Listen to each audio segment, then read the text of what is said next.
Final word on sports all across the state. Be a part of tonight's show. Call us at 800-956-7266 or email talkback@sportstalksc.com.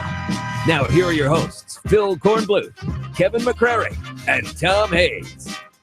Happy signing day. It's a holiday now, I guess. Jam's a guy that is talented in a lot of ways. Probably, in my opinion, his greatest talent is his work ethic and his competitive edge. We don't just fly by the seat of our pants and just go recruit guys. We stick to our plan, and we focus on the needs that we have, and then we move on. And we're loyal to the guys that are here, and we believe in developing the players that are already here on the roster. And good evening, everybody. Welcome into Sports Talk National Signing Night 2017. Good to have you with us. What a great day. Truly, what a great day it has been. Weather fantastic. Everybody's happy. I mean, really, everybody should be happy on National Signing Day. It's the start of a new era within your football program. New blood, new talent, new attitude coming in. You hope to take these players and mold them into winners, to elevate your program, fill your needs. That's what it's all about.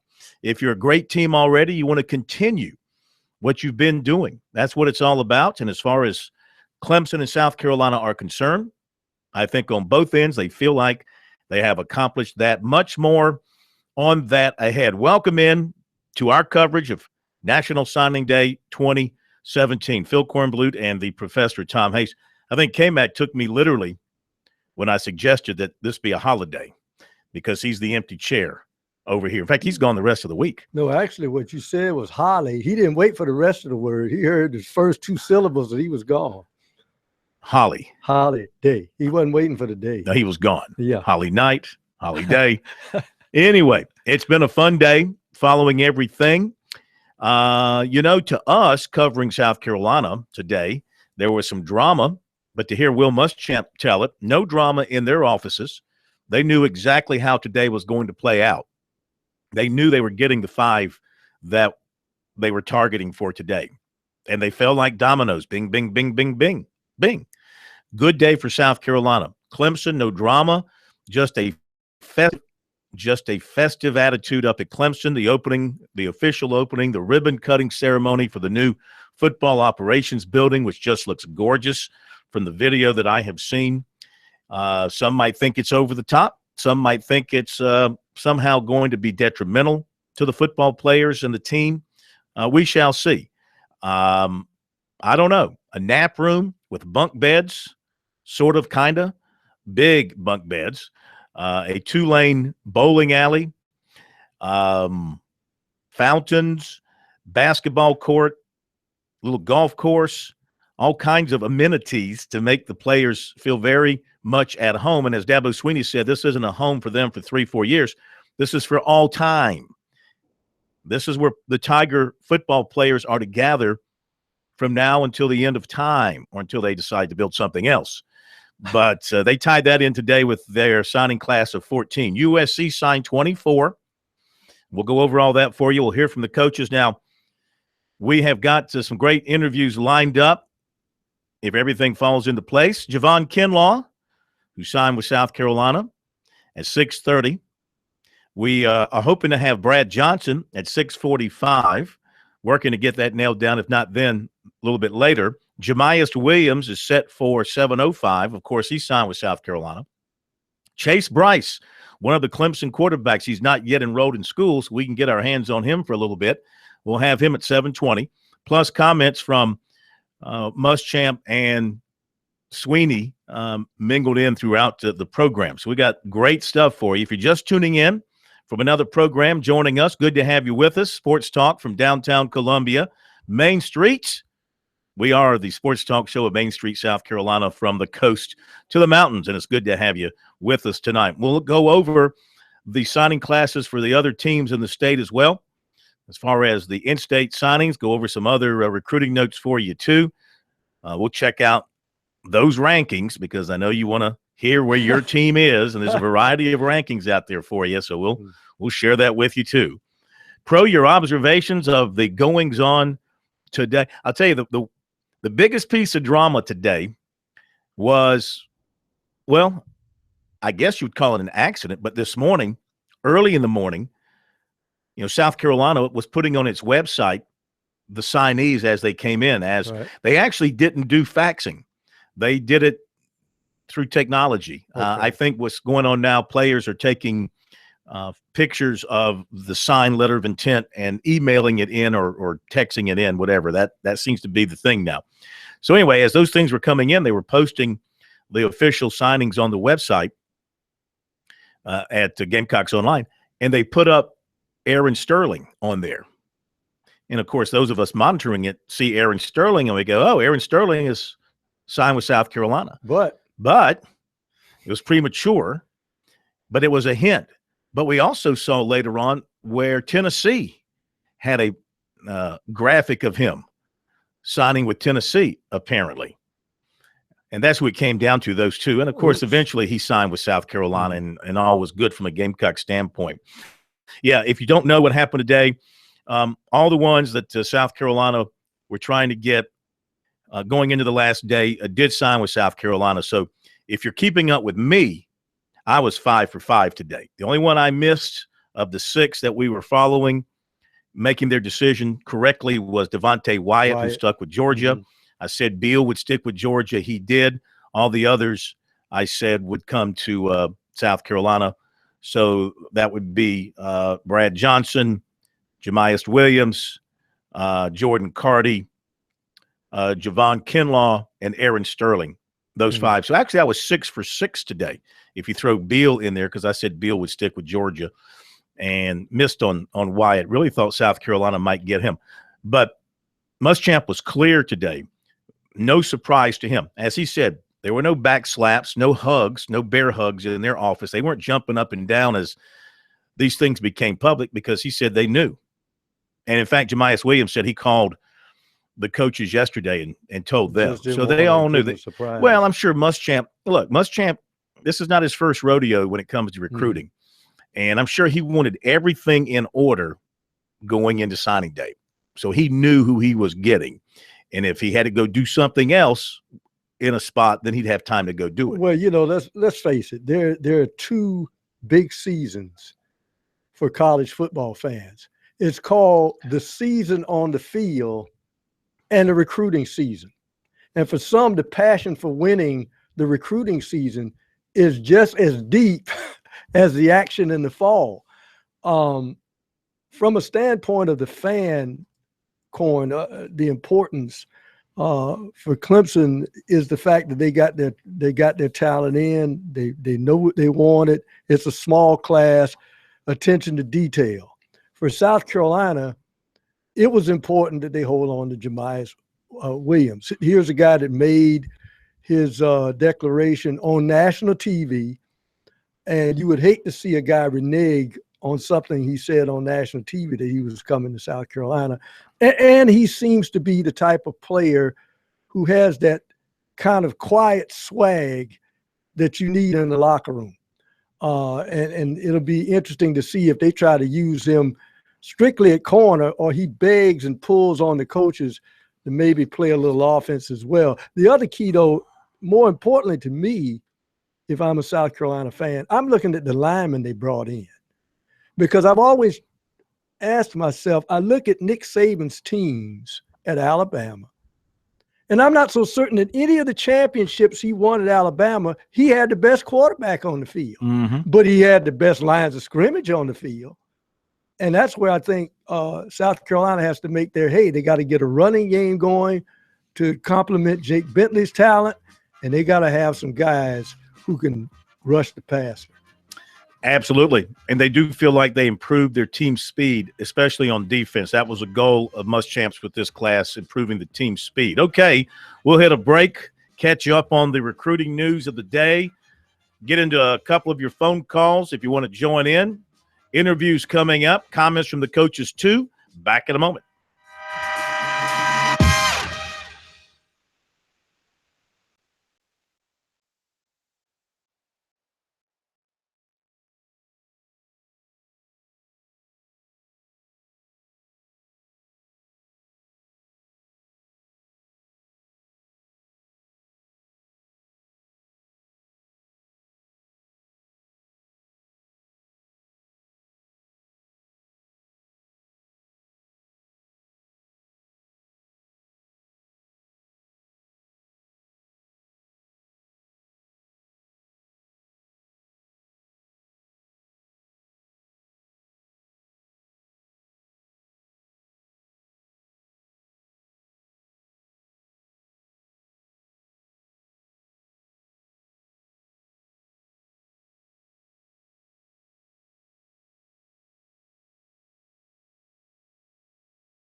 We welcome you back into Sports Talk, South Carolina Radio Network here on National Signing Night for 2017. Our phone number, 800-956-7266. Email talkback at sportstalksc.com, on Twitter at SportsTalkSC. I know there are important basketball games tonight. Georgia Tech is at Clemson. South Carolina is at LSU. Tigers play at 7. Gamecocks play at 9. Here tonight in this space, Frank Martin won't like this. It takes a back seat to a National Signing Day. Emily, I told you, I win the bet. We'll get back to basketball tomorrow as we turn our attention to the next recruiting class as well in football. So we wish the basketball teams well, but we're going to focus on the day in college football recruiting. Let me just catch everybody up. If you have not had a chance to follow along, you're tuning over to us tonight, hopefully every night, catch you up on the big stories of the day. Of course, South Carolina and Clemson signed their respective commitments going into the day. Clemson had 14, signed 14, added a 15th walk-on, somebody named Will Swinney, to the class. So he'll be joining his dad. His mother's walk-on.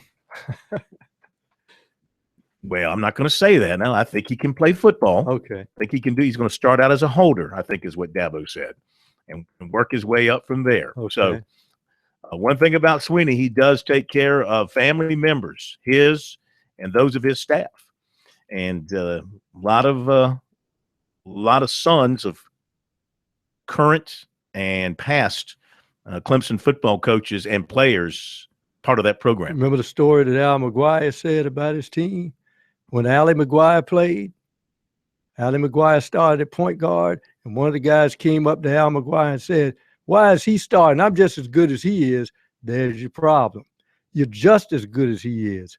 And since he's my son, that breaks all ties. And it keeps mama happy. All right. And South Carolina had all of its committed players going into the day to sign, so no change there. And then the Gamecocks, as the day went on, they added Jamas Williams, defensive back out of Loganville, Georgia, Under Armour All-American. And he said you'll hear from him later, but he just talked about Muschamp and turning the program around and the relationships that he had built with the Gamecock staff over time. Very important to him. Gamecocks got defensive end Brad Johnson of Pendleton. By the way, it was South Carolina holding off Georgia for Jamas Williams, who said that Georgia, after his visit there, was weighing heavily on his mind. But after visiting South Carolina, reestablishing the relationships, he went back to his original feelings. Brad Johnson picked USC over Virginia Tech, also strongly considered Tennessee, Texas A&M, Mississippi State. He is at a family celebration function this evening, so we can't reach him. We'll have him on tomorrow night. Defensive end Aaron Sterling. This might be one of the – I mean, any of them could be, great pickups, but this on paper and seeing him in person looks like a kid that could really be good at South Carolina. 6'2", 260, Tucker, Georgia. And defensive end, who comes to mind when I see those dimensions and the fact he's from Georgia and he plays defensive end? Eric Norwood. Mm-hmm. Eric Norwood. About that height, maybe a little bigger than Eric Norwood was starting out. And we all know how good Eric Norwood turned out to be. Now, I'm not sure that Sterling plays standing up. I think he's mostly with his hands down. In fact, some video I've seen of him, he's in a 4-point stance coming off the edge. Very good pass rusher. Again, he cited his relationship with Muschamp. Offensive lineman Jordan Carty, 6'7", 305, signed with USC over Mississippi State. A native of Jamaica. His coach tells us that nobody's going to outwork him. He has a defensive player's mentality, and if he controls that, he'll be a monster. Loves to finish, the coach said. When he grabs you, it's over. Defensive lineman Javon Kinlaw, who'll be with us here in just a little bit, 6'7", 330, been associated with the USC program via recruiting for a long time and ended up settling on South Carolina over Southern Cal and sticking with his longtime feeling towards South Carolina. Now, they missed on defensive end Robert Beal, as expected. He signed with Georgia. Defensive end Jalen Twyman of Washington signed with Pitt over USC. Some other notes, defensive end Krishawn Wilson of West Florence with Charlotte. And USC handed out several 2018 offers today. Now, one is to defensive back Quantel Raines of Aliquippa, Pennsylvania. Defensive back Latheron Rogers Anderson of Ridgeview signed with Western Kentucky. 2017 quarterback Drew Dinsmore, 6'6", 210 from Atlanta, will walk on at USC with an invite from Muschamp to join the program and compete for a scholarship. He was offered by Cornell and Eastern Kentucky. Former Clemson running back commitment Cordarian Richardson of Memphis signed with Maryland.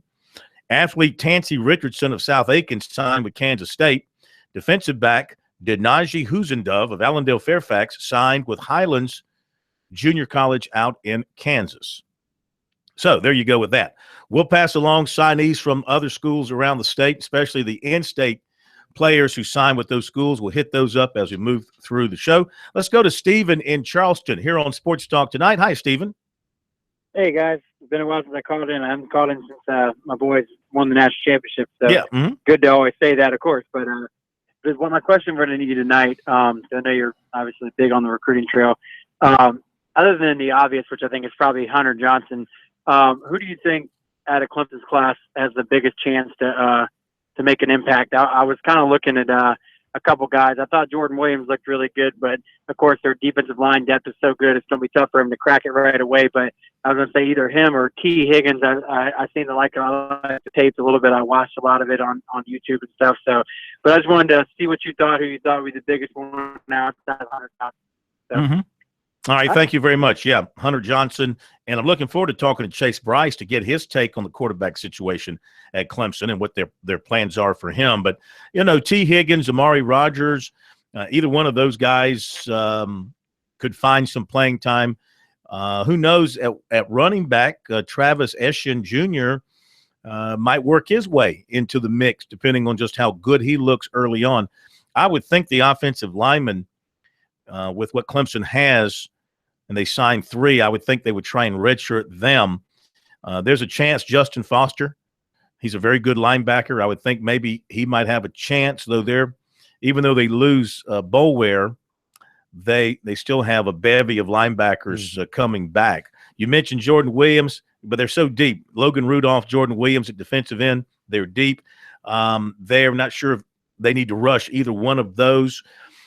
And then you look at Lee Anthony Williams and A.J. Terrell. I mean, both All-American type defensive backs, one or both could find their way into the 2 deep in some sort of a backup way. He's about 6'2", 6'2", 170. What'll be neat is if he's playing and Chad Terrell is playing at South Carolina, and when they play each other, the teams, these two get matched up.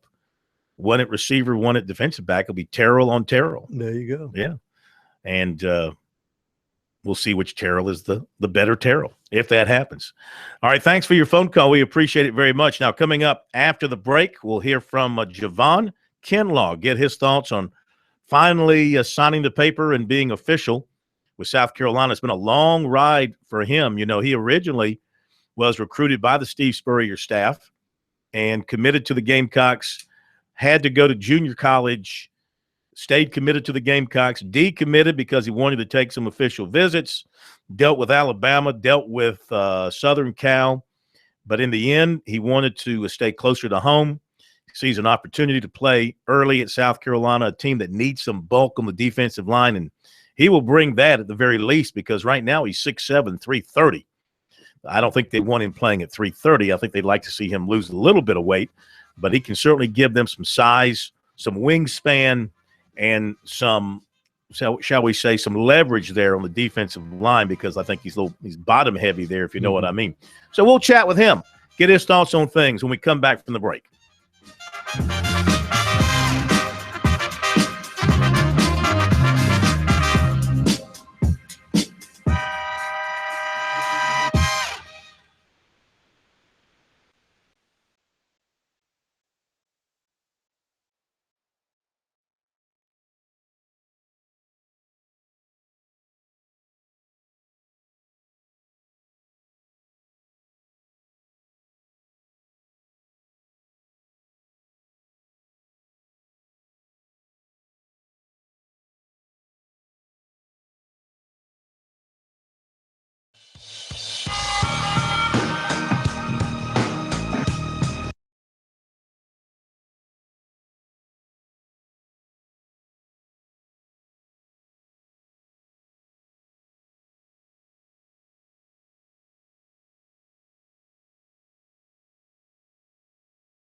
We are back at Sports Talk, South Carolina Radio Network, across the state. From downtown Columbia, Phil Kornblut and the Professor, Tom Hayes with you. Busy 90 minutes ahead as we bring it all to you here on National Signing Night 2017. Let's get it rolling by welcoming into the program one of the new signees for South Carolina, but a name that's not unfamiliar to fans all across the state. He's a native of the state. He was a Shrine Bowler. He was a U.S. Army All-American. He's been a standout for a season at Jones County Community College. Now he's heading to South Carolina. It's Javon Kinlaw. And Javon, how are you, man? Good to have you with us. It's good to be here, man. I'm blessed. I'm humbled for everything that I've been through in my life, man. Well, you have taken the long road to get to South Carolina. Not necessarily the longest road, because you were able to go to junior college and only spend a season there, so you kind of cut that short. But you finally get your chance to become a Gamecock and get to Columbia. How does it feel to accomplish that the way you went about it? Well, I mean, it was a long journey for me. Coming somewhere that I knew nothing about, just picking up and leaving, and coming to Mississippi. I mean, it was also the best experience I've ever been through in my life.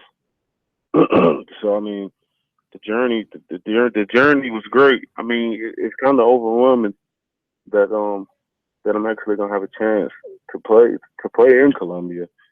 I mean, I never would have imagined myself to be in this situation about a year ago. Looking back at what my past was looking like. What got you going at Jones in terms of getting you in the right direction to get to where you are now? Well, I mean, it was kind of a motivation thing that got me going. Once I came here, and I came here last January, got my GED last January, and I had once I did that, I felt like, you know, what I wanted to find out what else can I do, you know. So I just ran with it, stuck to the plan that Coach Muschamp hooked me up with, and just saw it all the way through. What do you think you can do for the South Carolina football team in your position on the defensive line? Well, me being a big body, having a big frame, I feel like I can defeat a lot of double teams and play a key role in the run game. Also, some pass rush on the back end side also. At one time, you were a defensive end, kind of a sleek, strong, fast-moving defensive end at Goose Creek. I remember you telling me back then you only wanted to play defensive end. Some people were talking about offensive tackle. You had no interest. But you've kind of grown into a defensive tackle. How big do you think you'll be at South Carolina? What weight do they want you to play at? Well, I don't really know what weight they want me to play at. We really don't talk about it, but I'm 330 right now. By the time I get there, I'm going to be about 300. I mean, for 300 pounds. This season, I played at about 310, and I was holding that weight pretty good. So I was just saying to myself, imagine if I was 300 pounds. But I actually made the transition to play D tackle once I got some reps at it during practice down here, and I saw I was a lot better at it. It's less space to work with, and I feel like those guards they can't. I have very long arms, so those guards really can't get hands on me. Mm-hmm. So as a tackle would. So you feel better, more comfortable playing inside than you were outside. Very comfortable. Yeah. Very comfortable. Your conversations with Lance Thompson at South Carolina and what he has told you that he wants to do with you and recommendations and things like that, what has he shared with you so far? Well, he wants me to he has big expectations for me, so he wants me to come in and play the 3 technique. What are your expectations for yourself when you get to Columbia and your teammates the guys coming in with you, the guys you'll join. What are your hopes and expectations for what you'll do in the program? Well, I mean, my expectations are very high for myself. Also, I mean, I expect to come in and be a starter. That's what I expect to do, nothing less. And for the group of guys, I mean, we have a solid group of guys. So, and it's got some older guys in the group also, so they can also teach us what to do, the younger guys. So, I feel like the group is pretty balanced out, age-wise. Mm-hmm. Well, majority young guys, but some older guys also. Do you see yourself? I know you said you really like playing the tackle position, but is it a way if they run stunts or whatever, you could also, rush off the corner and maybe use your speed to get around a tackle? I have no problem playing on the edge. I actually played on the edge this season. I mixed it up. I went from defensive end to defensive tackle. I played the nose. I played it all. I'm comfortable everywhere now. I got no problems with it. So in occasion you can drop into coverage too with that height. I can't do no coverage. I'm not that fast. Talking with Javon Kinlaw, you come from the Goose Creek program that when you were there was the best in the States. I mean, you guys could beat anybody. You played for Chuck Reedy. What did you learn playing for Coach Reedy and getting that winning attitude at Goose Creek that obviously you carry forward to this day? What did you take from that? Well, I mean, if it wasn't for Coach Reedy, I mean, I probably wouldn't really play football. I really never even played football until I really got to Goose Creek in about 10th grade. I came. He just told me. He told me I could be something one day, And once he told me that, it kind of set in my head, and I stopped being the person, the type of street person I used to be, and switched my mentality to try to be a good football player. Because I mean, I was still slacking in the classroom, but I mean, I took football a lot more seriously when he told me I had a chance to be someone special one day. If you had not found football, what would have happened to you? And ain't no telling. Jail somewhere, I don't know, man. I don't got no clue. So football was your way out, and you've taken advantage of it. Football is definitely my way out. It was the only way out. It's the only way out of my situation. That's just how it was. Do you feel like even though you'll be a newcomer to the program that you can become one of the leaders because of what you've been through?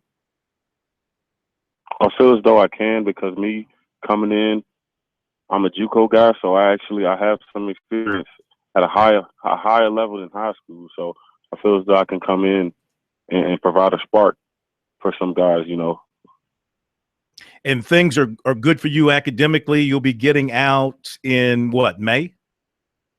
May. Yes, sir. Things are very good. I have a 3.1 GPA right now. Very good. Very good.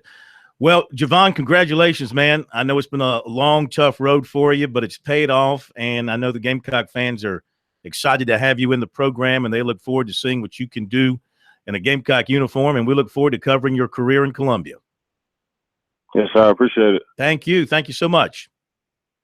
No problem. Bye-bye. Javon Kinlaw. Good stuff from him. He is, as you can tell, he's a kid that speaks from his heart, and he's very much if you followed his recruiting, he's very much a relationship guy, and he's very much, he listens to what you say to him. And, he had some issues along the way, with Muschamp that were smoothed over. He had some issues with Alabama, apparently, that, led him to forget about Alabama. So obviously football is very important to him. And like he said, it sort of changed his life and put him in a good place right now. So congratulations to him. We'll be right back.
It's always exciting.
Once again, thanks to Javon Kinlaw for being with us tonight here on Sports Talk. What a great story. Hope things go well for him in the future. Palmetto Pride and the USDA want you to join in on the 10th annual Francis Marion National Forest Cleanup.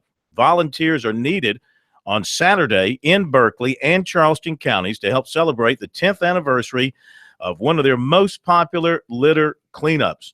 For more information, visit their website, palmettopride.org. All right, let's hear some comments. First comment of the night from Dabo Swinney, champion of the college football world with his Clemson football team this year. So Tigers should lead off considering their status nationally, hoping to stay there with this class of 14 that he signed today. And, of course, they held all their ceremonies inside their new football operations facility. It was a big party up at Clemson. I watched the whole thing online from 8 o'clock this morning until 10:30 when the last speeches were made. They treat signing day like Mardi Gras. I mean, they're not the first. Other places have done it, but they might be doing it bigger and better with their online presentation. They interview every assistant coach. They talk to some players who were there. They did a lot of stuff showing off some of the features of the new building. Don Munson was the host. Roy Philpott contributed. It's a great PR event by Clemson for anybody who was tuned in, who might be interested in going to Clemson one day as a student or as a player. It's a great PR boost for a program like that. So obviously, once again, on signing day, Dabo Swinney's always in a good mood to welcome in new kids. Here he is. It's always exciting when young people choose to come be a part of our program. First of all, we got better because we had a great group leave, and we got some very talented guys that came in here to kind of fill some voids. and to continue to move forward. But I just love it when these guys, choose to be a part of our program because we lay it out for them. We don't sugarcoat anything. We're very open and transparent in how we recruit and talk about our program. And so it scares a lot of guys off, I really believe, but that's a good thing. And, but it's exciting because there's a lot of really, really talented football players that really want to be a part of the way we do things here. And that never gets old for me. So I appreciate that. I appreciate the players, their parents for buying in and believing in who we are and how we do things here at Clemson. This is a small class. It's the smallest class that we've had since 2009, my first class. But another excellent group of quality young men. I think it's our 7th top 15 class in a row. We've become very, very consistent in how we recruit and really how we do everything, whether it's academically, how we compete on the field, how we respond to certain things. And I don't have any doubt that this will be another excellent group that'll join the fold.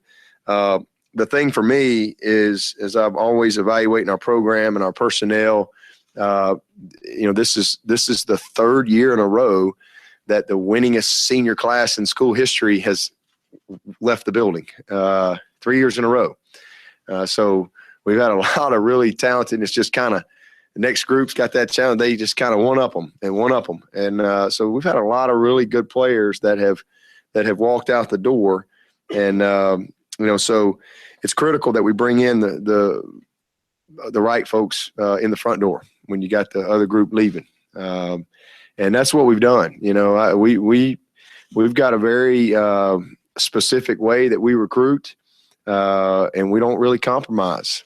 We don't make a lot of mistakes. We're certainly not perfect, but we work really, really hard in evaluating these guys, and because we really want championship people and players. That's really how it starts for us, and we stay disciplined to that and how we go about our business. And I really think we've done that with this group. We had 4 mid-years and then 10 signees today, 14 guys. And again, small class, but most of them have been committed since the summer. We met all of our critical needs. That's the other thing. We don't just fly by the seat of our pants and just go recruit guys. We stick to our plan, and we focus on the needs that we have, and we move on. We're loyal to the guys that are here, and we believe in developing the players that are already here on the roster. We met our needs. I don't have any doubt with this group. Plus, we always work really hard to bring in a few walk-on guys that we think fit our culture and fit the program. All right, Dabo Swinney from up at Clemson today. So the Tigers signees, defensive backs, Leanthony Williams and A.J. Terrell. Defensive ends, Logan Rudolph, Jordan Williams. Linebackers, Balin Spector, Justin Foster. Offensive linemen, Noah Dahan, Matt Bockhorst, Blake Vincent. Quarterbacks, Hunter Johnson, Chase Bryce. Running back, Travis Etienne Jr. And receivers, Amari Rogers and T. Higgins. And you heard him say they'll have another short class next year, 10 to 15, depending on how many of those juniors end up leaving. That's a good problem to have. I think, that means you are retaining players. Mm-hmm. You don't have a lot of transfers. You're developing your players within your program. And you, when you're at Clemson's level where they are right now, they're basically going out and cherry picking amongst the top players in the country. Only one in-state player in this class, and that is Logan Rudolph from Northwestern. He's a good one. He missed almost all the season with an injury, but he's a good one. Everybody else is an out-of-state player, and we'll see if that trend continues for them moving forward. Now, the 2018 class in the state of South Carolina will have some very good players, not as many as it would have had 4 of them not left the state for a variety of reasons. We're a state that can produce talented football players, but we don't produce them in bulk. And when 4 of them leave, that's generally speaking about a third of your best players in the state. Usually we'll have maybe in our state, 10 on a really good year. You might have 15 high Division I prospects. Mm-hmm. That's on a very good year. Well, 2018 was setting up to be that kind of a year. Now we lose, about a third of them to other schools. So, but Clemson has got that appeal now. They've got that draw where they can go to Texas, they can go to Louisiana. I mean, it's amazing to me that you could go to Louisiana and get a highly thought of running back 2 weeks before signing day, and a guy that LSU wanted, you could pull him. That you could go into Tennessee and get the two best receivers in Tennessee that Tennessee wanted, and also go into Indiana and take a quarterback who is maybe the best quarterback in the country in the class that also was committed to Tennessee, and turn him. That you could go into North Carolina and get the best linebacker in North Carolina. Well, it's not so hard to go to North Carolina and get great players away from those schools, but you know what I'm talking about. They just have that sort of appeal right now. And of course, you leaning on the fact that we don't know where Butch Jones is now. Butch Jones to the good thing.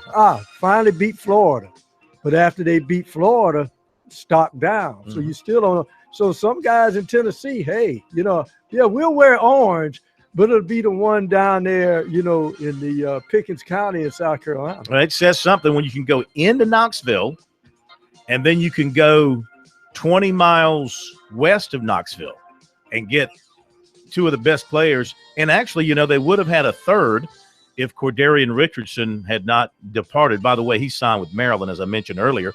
They would have had three of the top players in Tennessee in this class. And Tennessee doesn't produce that many players. No, they're like we are. They produce some good ones, but not huge numbers. Mm-hmm. Usually Alabama goes in there and gets some of the best. Okay, we got more to come.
Live from Columbia, this is Sports Talk on the South Carolina Radio Network. Be a part of tonight's show.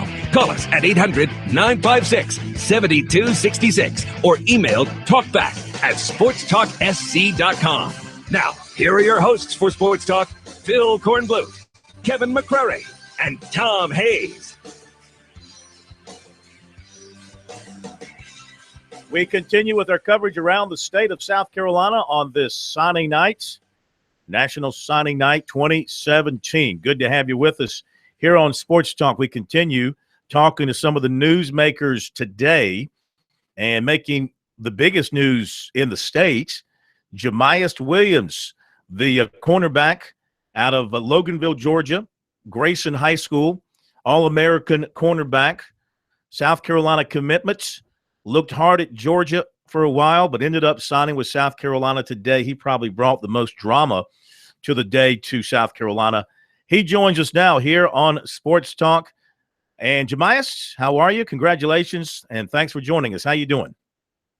Hello, I'm doing good, man. How you doing, man?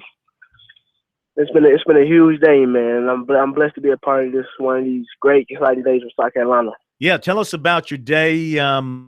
What it was like for you. I mean, you apparently made your decision prior to the day because Coach Muschamp said, they knew going into the day that they were going to get you. So when did you finalize it in your mind and you knew, hey, South Carolina's where I'm headed?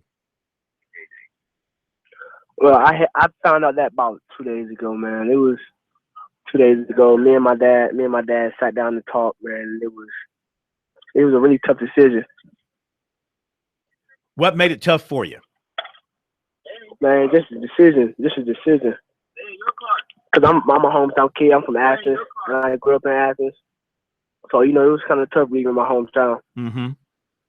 When you went for your official visit to Athens a couple of weeks ago to Georgia, you got some private time with Kirby Smart, I'm sure, and he made a strong push for you. What kind of things did they try to sell you on that stuck with you and gave you reason to seriously consider them? Well, it just what really sold me, I'm from Georgia. I grew up in Georgia. It's just the life after football because I'm really big on looking at that. And, he said I would be good for the rest of my life, you know what I'm saying? Mm-hmm. And that really got to me when he said that. Were you getting a strong pull as well from some of the other commitments from Georgia who are going to Georgia and they're reaching out to you trying to bring you in? Yes, sir. Yeah. So what was it that led you to break through all of that and stick with your original feelings and go with South Carolina? Just the relationship I had with Coach Muschamp and Coach T-Rob, it was a great relationship I had with them. I really enjoyed the process. It was great. And I just can't wait to start with them. We hear that a lot from some of the guys today who signed with South Carolina. They talk about the relationship with Muschamp, the relationship with Brian McClendon, Travaris Robinson, for example. Can you tell us a little more about that? What makes them stand out as recruiters in building that relationship? Just their past and their history, man. What they've done. They got a great resume. And all the players I've talked to, said they've been coached by them well. How often did you hear from Coach Muschamp over the contact period when he could reach out to you? How often was he in touch? Man, all the time. All the time he was on me. Every single time, really. And what was his? They always made it to me to be that I was a priority. Yeah. I was going to ask you the message from Muschamp in terms of how you fit in with what he's trying to build on defense. What did he tell you? They want me to come in. They think I'll be a big, strong guy at the nickel because they're not really weak at nickel, but they need guys at nickel. Mm-hmm. Do you think that's yes, sir, and kick and also on special teams. Do you think that is going to be your quickest path to playing time through the nickels position? Maybe, but nothing's given. Nothing's given, so I got to go in there and earn everything. And one thing that stuck with me that Coach Muschamp said was it's not about opportunity, it's about expectation. You know, from things I've read from scouts who've watched you in camps and games and things like that, they talk about your tenaciousness. That, I mean, you don't back down from any receiver, regardless of his size or his talent level. Where does that come from? How did you develop that over the years? Man, it's just the hunger and the fight to be the best. You know, I got little man syndrome. I'm a little guy, so, you know, I always got something to prove to everybody. Well, you know, looking at the landscape of college football, the guy they talked about was a dark horse for the Heisman Trophy, Jabril Peppers, guy who played the safety, played corner, and went over to the other side of the ball and played wide receiver. Can you envision yourself being a player that could play maybe at some point both sides of the football? Yes, sir, because I've been doing it my whole high school, you know, and I think I'm pretty good at it. Mm-hmm. They do say the football in your hands is a pretty dangerous situation. I mean, is that something they put on the table for you? Hey, you'll play a little offense as well? Yes, sir. Mm-hmm. I want to go back to your coverage skills for a moment.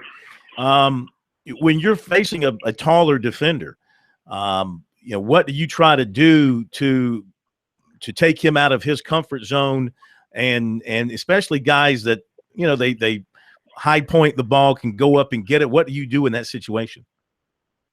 Make them uncomfortable as possible, you know. Make them uncomfortable as possible and be very physical with them. And just take them off the route and things like that?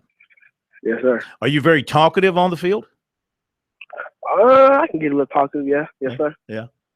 How do you feel about this class that you're a part of coming into South Carolina? Man, I feel great, man. I'm happy. It's a blessing to be a part of it. Some of the guys from Georgia who are coming in with you, like Aaron and some of the others, how close are you guys, and you know, what kind of bond do y'all have? Oh no, we're tight. We're really tight. We've been tight since the camp circuit. We all came along. With each other. You know, when we came together, decided this is what we want to do. We did it. Mm-hmm. And what kind of expectations do you have, both for you personally and for the program moving forward, once you get indoctrinated and get your feet wet and start to contribute? You say what? What kind of expectations do you have for yourself and for the Gamecock football program once you become fully involved and you're able to contribute? You said what type of expectation, man? I expect us to come in, you know, and just come in and work hard and compete every day, every single day. But that's what it's going to be about. Can all the players that's there always tell me that Muschamp doing something special. You see potential championships in the future? Yes, sir. Yeah. All right. Well, listen, man, South Carolina fans, certainly glad to have you on board. It was a big moment for them when they got the news that you were coming to South Carolina, and we congratulate you on that. Enjoy the break from recruiting and everything else, and we look forward to covering your career. Yes, sir. Thank you. Thank you, man. Appreciate your time. Yes, sir. Bye-bye. All right, Jamas Williams from Athens, but he goes to high school in Loganville, Georgia. And we'll be talking to one of his teammates coming up, Chase Bryce, who's headed to Clemson. That'll be interesting if you got – so we had Terrell against Terrell at Clemson. Now you could theoretically have, at some point in time, high school quarterback facing his old high school teammate opposite the line of scrimmage at cornerback. Yeah. One will know the other extremely well both ways. It's interesting. I should have asked him, did he know Dante Robinson, and the fact that he came out of Athens, then ended up having a long pro career playing cornerback with the Falcons and some other teams during his career. You know, South Carolina now has gone into Athens. I guess you have to consider him a native of Athens, even though he didn't finish up high school there. But they've got Zay Brown from Clark Central coming in this class. And you mentioned Dante Robinson, and there was a player back in the 80s, Derek Little. Remember him? He was one of the most highly touted players in Georgia coming out of Athens, out of Clark Central. Took him backstage, didn't he, to make sure he signed with the right team? I think Tank got that done at that particular time. Chase Bryce coming up.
Over at Littlejohn, Clemson's up on Georgia Tech. 7 minutes in, 11-8. Sure, it's a festive atmosphere over there coming off National Signing Day. Tigers shooting 50%. Grantham's got 5. He's playing a little bit better of late, starting to turn it up offensively. He's got 5. Yeah, got 5 to lead the Tigers. Blossom game at this point, 7 minutes in, Jerron Blossom game has not taken a shot. In 5 minutes to lead. That's all to the good. Winthrop up on Radford early, 8-0. Okay. On the road. We continue with our coverage of National Signing Day here on Sports Talk 2017, National Signing Day night. And, it's a quiet day in terms of the signing class at Clemson. This is what happens when everybody pretty much falls in line weeks in advance. And there was no drama today for Clemson. And that's a good thing. You don't want a whole lot of drama unless the drama is in your favor. So that was good for Clemson. And I'm thinking, who do we want to talk to that would be very, very interesting to talk to? And I thought Chase Bryce would be the guy. And he joins us now, the outstanding quarterback out of Loganville, Georgia, who committed a long time ago to the Tigers and made it official today. First of all, Chase, congratulations on getting the signing done. How does it feel now to officially be a Tiger? Well, thank you. Thank you for having me on your show. But it feels fantastic. It's been a dream to sign and play, have a chance to play college football, and for it to be a school like Clemson, I'm just thankful and very blessed. You're a guy that committed back on December 16th of 2015. So you knew a while back Clemson was where you wanted to be. A lot of things have happened over the last couple of years, all for the good. You've continued to be an outstanding quarterback, and their program has continued to rise. How was it being committed that long and turning a deaf ear to anybody that would come a-calling?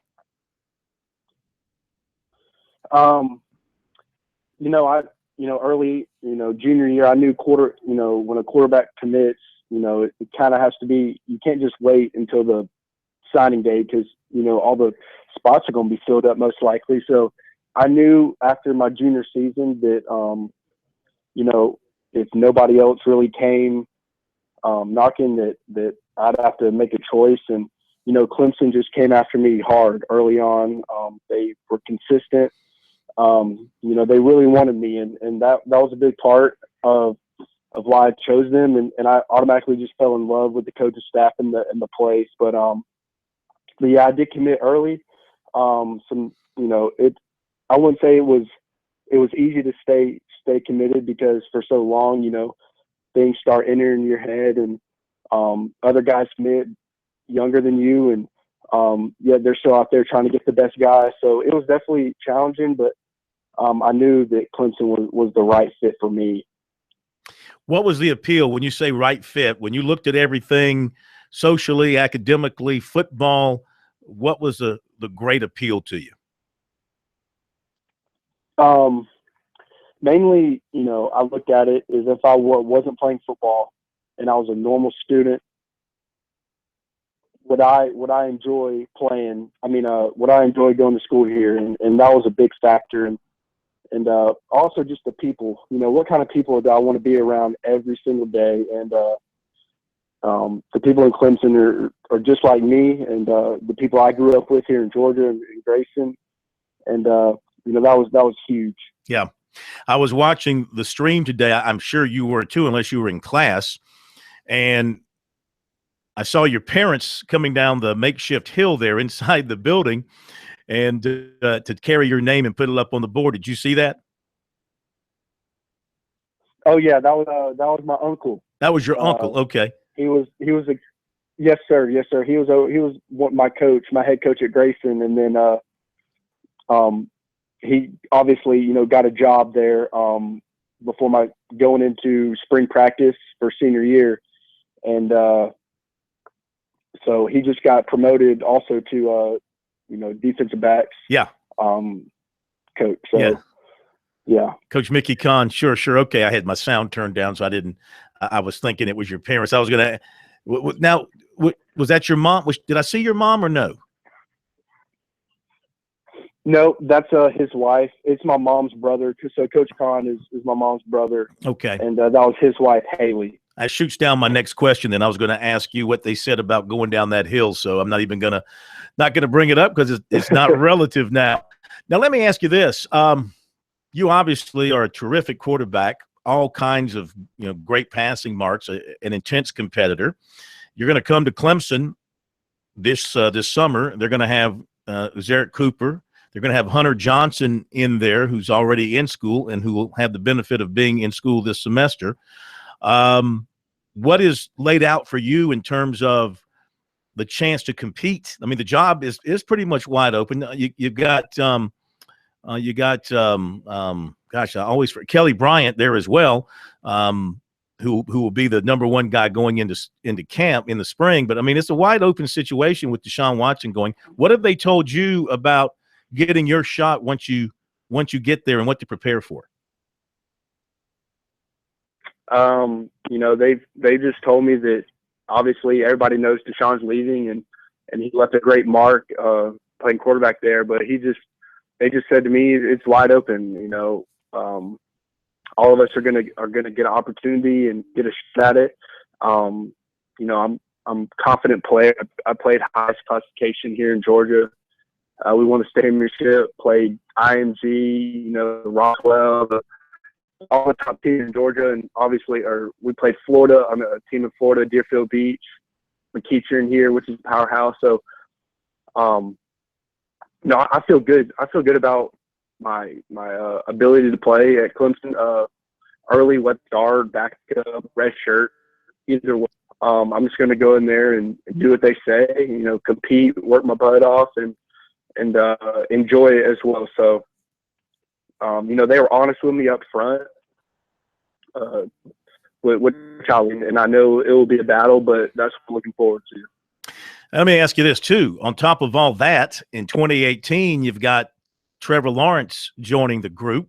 So, I mean, there's going to be 4 very highly recruited, highly talented quarterbacks there in the mix. We all know only one can play. You don't really want to have a platoon situation. How do you think it's going to, whether it's you starting or one of the others, I mean, how do you think that group's going to handle that kind of situation with guys who are used to playing? Somebody's going to have to sit. I mean, that's interesting.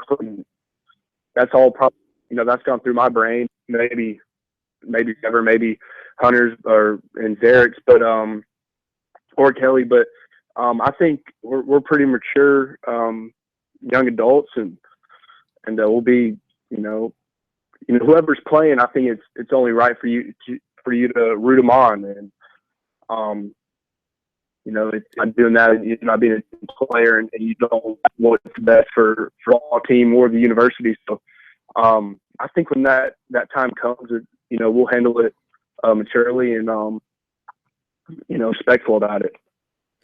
All right, one last thing. We'll let you go. Just ahead of you, we had one of your teammates on, Jamas Williams, heading over to South Carolina, of course.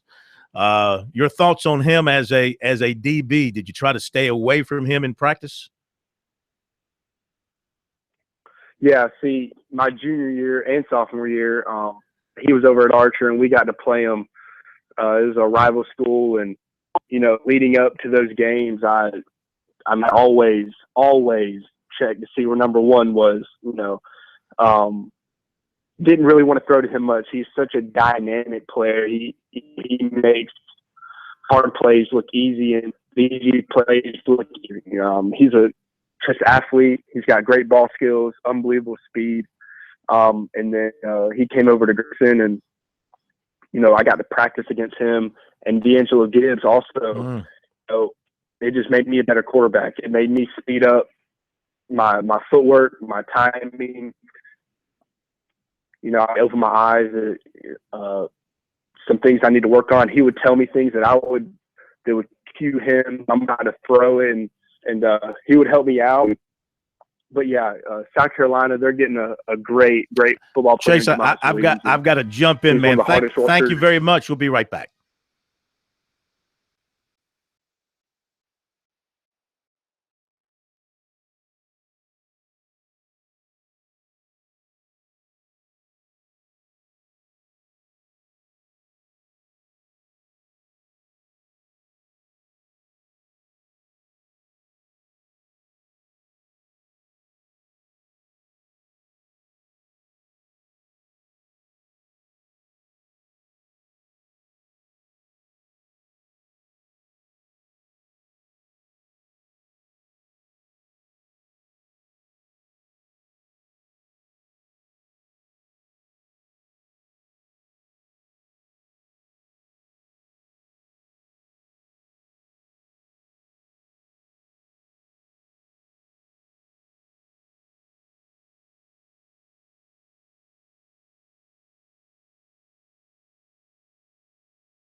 Yeah, I tripped, I stumbled, fell lost in disgrace, got myself tied up. All right, good stuff there from Chase Bryce. Looking forward to seeing what happens with that Clemson quarterback situation in the months to come. Clemson basketball up on Georgia Tech, 17-16, 7:35 to play in the first half. All right, to Will Muschamp now. What did he think of his day-to-day with South Carolina as he brings in his second class, but the first one that he had the full opportunity to focus on and recruit. So this is really his first new baby at South Carolina. His thoughts? Happy signing day. It's a holiday now, I guess. Huh? I'll say the same thing every year. We'll know about this class in 2 or 3 years and how they progress in the recruiting process. You got the evaluation, you got the recruitment, and you got the development. And, that's part of it. You look at last year's class, we brought in 7 freshmen started, 9 guys that we brought in started for us last year, and 14 played. And there's going to be some guys that didn't play for us this past year. They're going to play for us and contribute on this team moving forward. So by no means not playing your first year means anything. There'll be some guys in this signing class that certainly will contribute to our team next fall, and some may not as much, but we need to understand that that doesn't mean they're not good players. That's for sure. But football's a developmental game. Coach Tanner does a great job. He did really every recruiting weekend we had a presentation on our operations facility in our new indoor, the virtual reality tour that the architects allowed us to have, which was really good for the recruits to be able to see that where we're headed. And obviously Charles Waddell was at every weekend. We appreciate the support from our administration. But 24 signees, I think that one of the you always are looking to get your football team better. We needed to get faster as an entire organization, and we got a lot faster.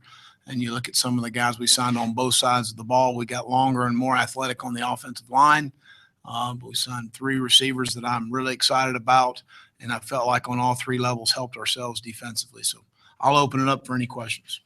Offensively, particularly, that 2016 class provided some guys who were big contributors of this the shoes kind of on the other foot this year. Of these defensive guys that you signed today, who are the ones that you would identify who could help you? I think it's always hard to tell, Josh. I'll know a lot more when we get through the summer in August who you want to count on. Obviously, when you sign a junior college player, you're expecting that player to come in and contribute. We needed to get more girth up front, and certainly Javon Kinlaw was a huge signee for us to be able to add that. MJ Webb's a young man that's on campus. I've been very pleased with his work ethic so far. As far as what he brings to the table, Aaron Sterling is a guy that Tucker High School that we felt like initial quickness-wise has a lot of the attributes. Is a very mature young man that we feel like can come in and certainly give us some help there. At linebacker, we're very thin. Bryson Allen Williams and Sky Moore coming back, and TJ Brunson, only 3 guys that we've had playing a college game. So some of these new guys are going to have to come in and help us immediately, and we've got to improve in the secondary. And I feel like that we've signed some guys that we can certainly contribute immediately for us in the secondary. Some of these guys who played defensive line in high school, you'll look at them at linebacker, I assume. Right, and I think that's one of the hard things right now is, on defense is finding linebackers because of the way the game has gone to a spread game. Most high school coaches are putting, which I don't blame them, putting their faster guys at defensive end to rush the passer. So you get more speed on the field, and they're playing more defensive back-like guys at linebacker. In our league right now, the East is moving to more of a spread league, but we still are going to face some 2-back teams. Like, for instance, one of our crossover games is Arkansas this year. We're going to get some traditional 2-back run game where we've got to be able to play in more of a regular personnel setting at linebacker. So, I think Devon and Damani are 2 guys that have rushed the passer extremely well in high school, but I think both of them have the ability to stand up and play. I think Brad Johnson's another guy that we feel like could stand up and do some things as well. So, again, a lot of that's going to come down to the summer as we get into fall camp. We've got to make some quick decisions on these guys about where they fit best and get them in a spot and let them play. All right, Will Muschamp. Now back to the upstate and a little more Dabo Swinney. Now talking about the tight numbers that he faced with this class, and also he'll be facing it again for the 2018 class. Very young team this year. that was something that, I guess, a lot of people didn't really pay much attention to because we had some really headline type talent in Deshaun and Mike and some guys like that, but really young team. And that's why we could only sign 14 guys. And next year's class is probably going to be the same or smaller. So you're talking about 2 years in a row. I mean, right now we have 10 scholarships for next year. That's what we got. 9 guys, and we have 1 guy that moved on, and we got 9 seniors on scholarship. So, that's what we got. And now you anticipate there might be a few juniors that maybe come out next year. So maybe that number grows a little bit, but I don't anticipate it being much bigger than where we are this year. And again, maybe less. But so the bad news is that we've, in a row coming up. The good news is we got a lot of champions on this team. We got a lot of guys that have been a part of a lot of winning that are right here in this program. We were a freshman, sophomore football team this year. Next year we will be a sophomore, junior team. So our next big class where we'll be able to sign a full group will be in 2019. So just weird how it all works out, but really excited about this group. Again, I think this group keeps us moving forward and helps us to continue to have that competitive depth that we like. The 4 mid-years in the spring is huge for us. We've had kind of different. We've had 1 year we had a bunch, and then we've had 1, and we've had 4, whatever, different numbers. But we got 4 really good mid-years that we're excited about: a quarterback, 2 backers, and an offensive lineman. I think it's great to have them on campus and get a head start with them, especially with a small class. And then the rest of the guys will be joining us this summer. The breakdown for this year's group, we've got 8 guys on offense, 3 offensive linemen, 2 quarterbacks, 2 receivers, and 1 running back. And then over on the defensive side, we split it up 2, 2, and 2. 6 guys, 2 DNs, 2 linebackers, 2 DBs, both of them corners. Really excited about the breakdown of the class. And I think the other thing to point out is it's a small class, but the biggest thing with our program that has changed over the last 5 or 6 years is just the reach of our brand. People, they know Clemson, and young players, they want to come and check it out. They want to come see Clemson. And, the thing we've always known is when people come visit Clemson, usually they're going to like it. So it's really, really good to have the reach that we have. We signed kids from 10 different states and a couple states that were a little different. We go back and got one from Ohio. We hadn't had one since Cole. I got my first recruit from Louisiana. I think the first ever recruit from Indiana, a couple from Tennessee, and one from New Jersey. So really excited about the brand and how the reach has really grown for us. And speaking of that, we've got one of the best running backs in the country, and really didn't know him until 10 days ago. And this is a young man that had offers all over the country and could have gone anywhere, really. And he ended up coming to Clemson. And I just think that really speaks highly of the strength of the Paul. I'm really happy to have Travis joining us as well. But tremendous effort by everyone. There's always a lot of work that goes into putting a class together. Not a lot of drama for us today, other than just the emotion of the day and all that has gone on today. But just awesome. These guys have been locked in and solid from day one, and just no issues. And committed people, and that's what we knew about them in the recruiting process, and they've stayed that way the entire time. All right, Dabo Swinney. A little more Will Muschamp coming up. I want to go over the USC class again very quickly. Defensive backs: Tavin Jackson, Jalen Dickerson, Zay Brown, Jamas Williams, Caleb Chalmers, and Keyshawn Nixon. Defensive ends: MJ Webb, Aaron Sterling, Brad Johnson. Defensive lineman: Javon Kinlaw. Linebackers: Damani Staley, Devon Bowen, Eldridge Thompson, Sherrod Green. Offensive linemen: Dennis Daly, Summy Carley, Eric Douglas, Jordan Rhodes, and Jordan Carty. Quarterback: Jay Urich. Tight end: Will Register.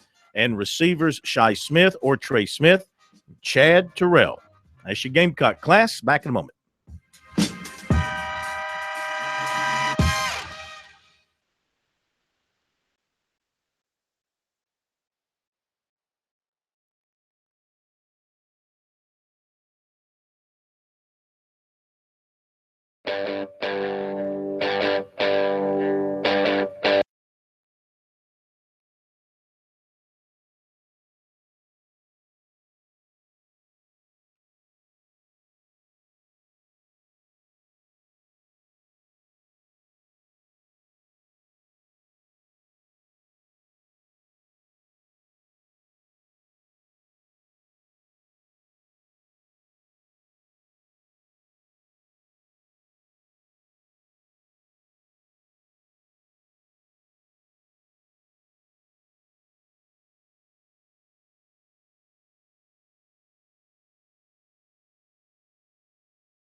Well, really, to be honest with you, Phil, when you're going into it, you kind of know. I know everybody likes to show the war room and everybody jumping up and down. When you're going in, when you're going in.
Up at Little John, 27-24 Tigers, 104 to go in the half. Grantham with 7.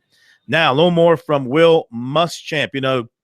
As stated earlier, to those of us on the outside, media, fans, whatever, it was a day of some drama for the Gamecocks. But as Muschamp told us, inside their offices, they knew exactly how everything was going to play out. When you're going into it, you kind of know.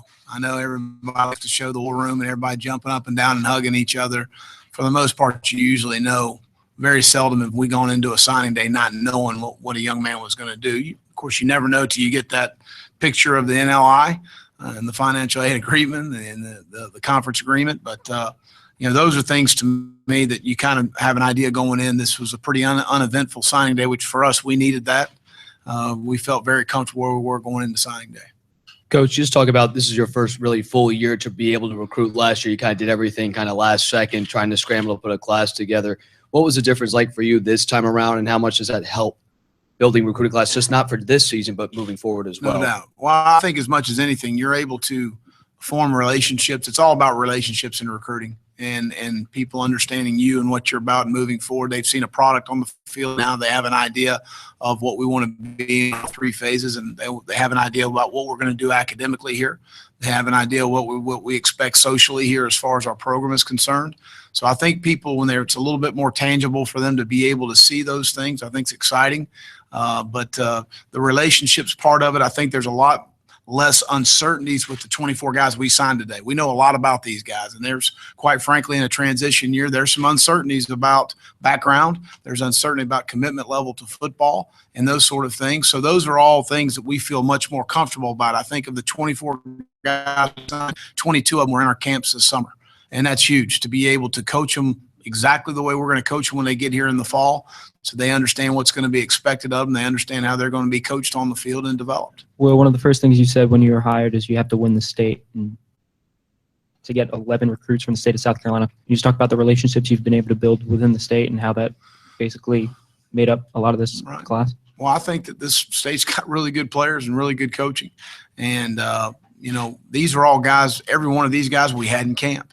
We were able to work all of these guys out. And you take the 3 guys we signed in North Carolina, because I consider that in-state because of the proximity to Charlotte, especially you take Jalen Dickerson, who's on campus right now, and in the 2 morning workouts that I've been a part of athletically can help us immediately.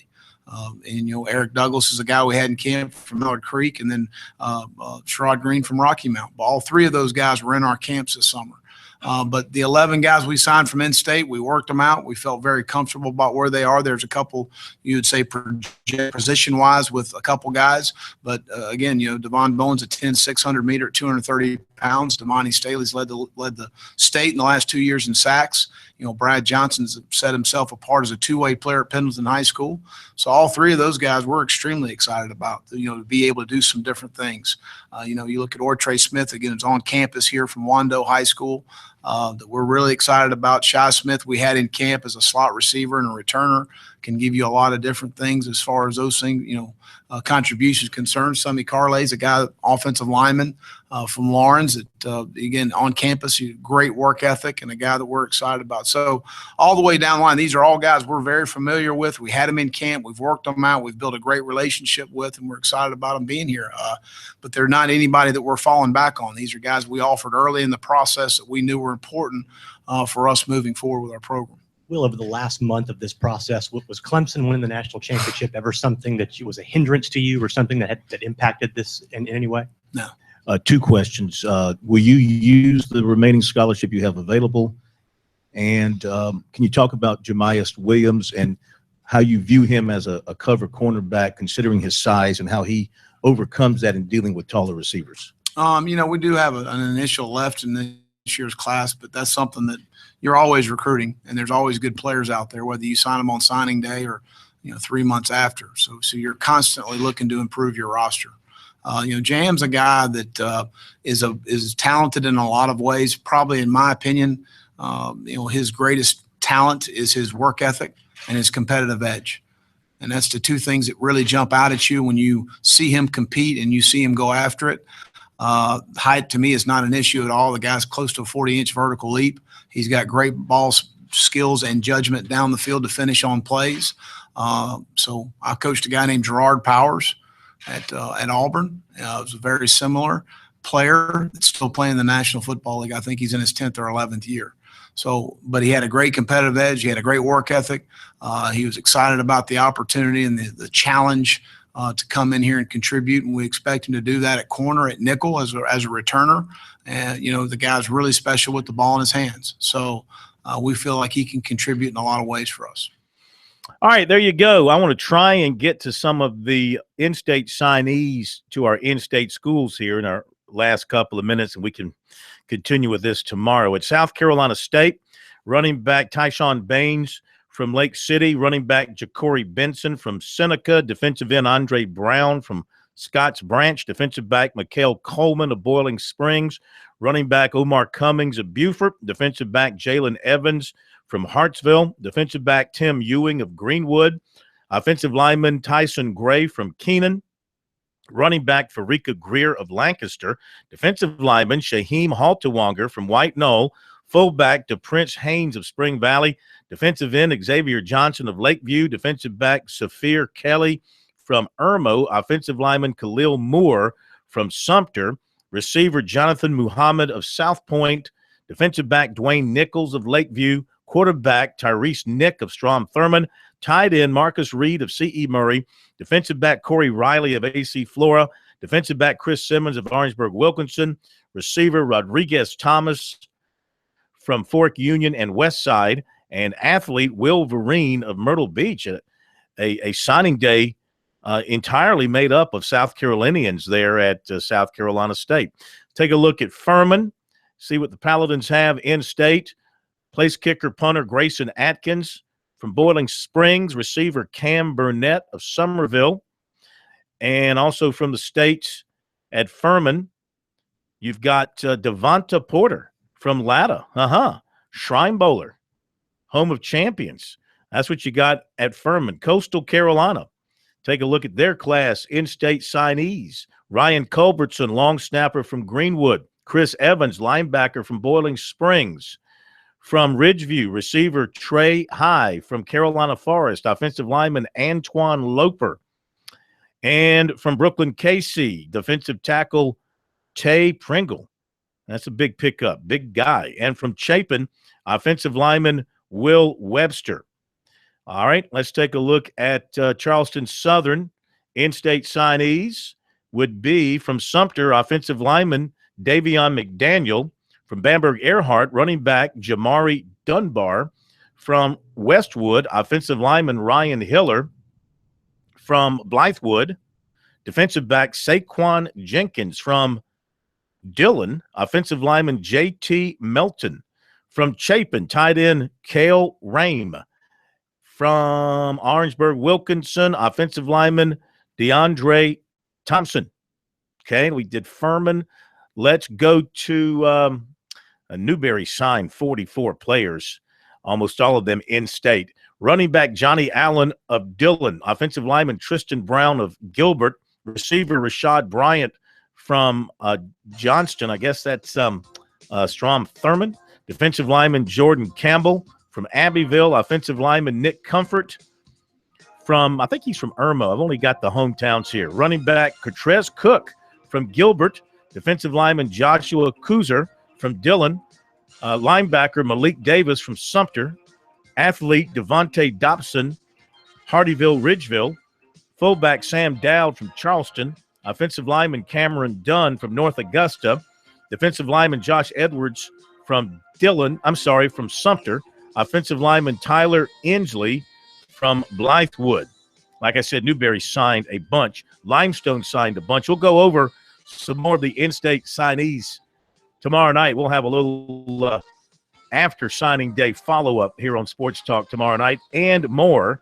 Clemson gone in at halftime with the lead over Georgia Tech, 32-24. USC LSU coming up in an hour. Thank you, Pro. Thank you, Jarmart. Have a great night, everybody. See you tomorrow.